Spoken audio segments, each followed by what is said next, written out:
Welcome to the deep dive. Today we're looking into BurnerApp.com. Right. It claims it's the original app for getting a second phone number, focused on privacy, anonymity.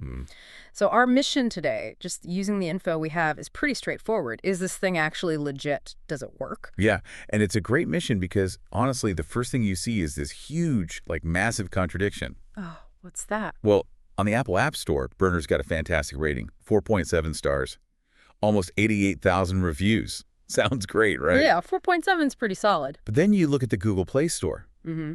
Over 5 million downloads there, so huge user base. Okay. And the rating just tanks. It plummets to, 2.3 stars. Wow. 2.3, that's really low. How is that even possible? Exactly. That difference, that massive gap, is sort of the core puzzle we need to figure out here. Okay, all right. So let's start with the basics. How can we even consider something legitimate if it has reviews that bad on a major platform? Well, we found 4 key things in the material that actually suggest it is a legitimate operation, despite those ratings. 4 things. Okay, let's hear them. First off, just the fact that it's on both the App Store and the Play Store. They have to pass some basic checks to even get listed. Right. There are hurdles. Okay, number 1. Second, they're not hiding. They have an active social media presence, Facebook and Instagram.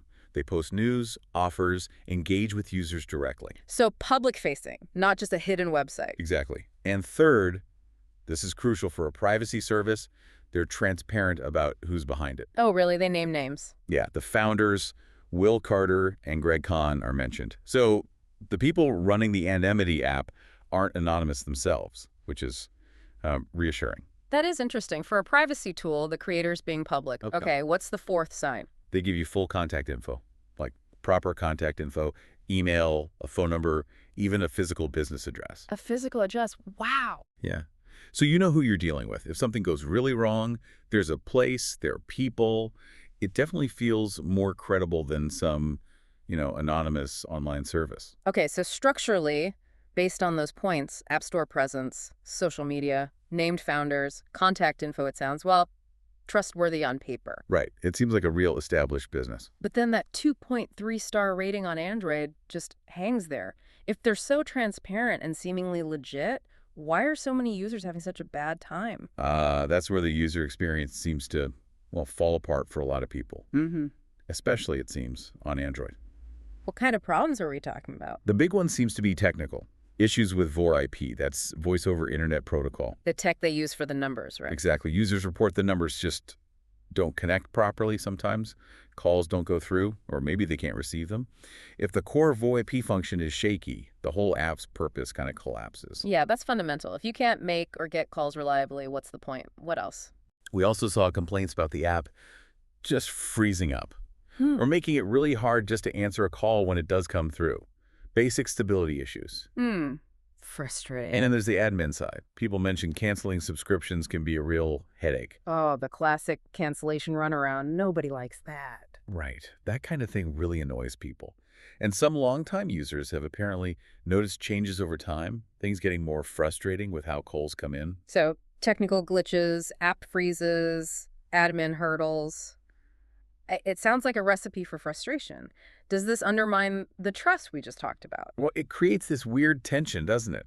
The company structure seems sound, seems transparent, but the actual product, particularly on one platform, seems flawed for many. But there's a counterpoint you mentioned. Yeah, despite all these complaints, the source material does suggest Burner is generally responsive to support requests. They seem to handle them reasonably well. Ah, okay. So they're not just ignoring the problems. It seems not. They're engaging, trying to fix things, Right. which again points back to them being a legitimate active business, even if the app itself is inconsistent. Right. So summing this up for you listening, what's the verdict? Is Burner legit or not? Well, based on this info, we'd have to say, yes, it is legit. It's not a scam. They're transparent about who they are. They provide contact info. They engage with support. And it's a big... It's a big but. Yeah. You need to be ready for potential technical problems. And your experience seems like it could be wildly different depending on your phone. App Store users seem mostly happy, 4.7 stars.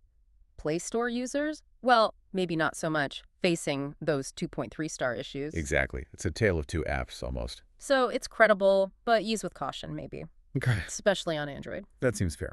Which leads to, kind of a final thought for you to chew on. Okay. Since Burner is all about providing anonymity, temporary numbers, privacy, Hmm.